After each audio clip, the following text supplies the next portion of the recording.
نظري يعني عامه يعني ممكن تختلف معاه ولا تتفق. حاجه في فرقه النادي الاهلي مش تمام. ففرقه النادي الاهلي محتاجه حد زي علي معلول، عايزه 2 3 4 زي علي معلول. يعني في خبر شوبير كان قاله امبارح، قال لك ان مصير علي معلول متوقف على راي كولر، والاداره موافقه اللي هي تجدد له. راي كولر قال لا قال لا لا. لا، هو مفيش حاجه اسمها لا لا.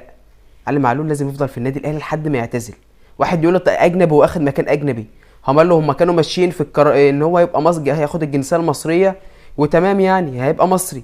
طب لو ما خدش المصري هقول لك اسم الله على الاجانب اللي انت بتجيبها. هو انت بتجيب اجانب على الطلا؟ اتفرج على الاجانب اللي في النادي الاهلي، واحد زي تاو، واحد زي رضا سليم. فين الاجانب اللي انت بتجيبها؟ مفيش. الاهلي ما بيجيب صفقات عدله اجنبيه زي الناس.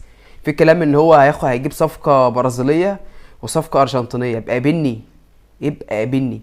ايوه، هي مثلا مش لعيبه نجومها كبيره في فرق وبتاع، بس لعيبه، هي لعيبه كويسه يعني، هي لعيبه حلوه. يعني الاسماء اللي كانت اللي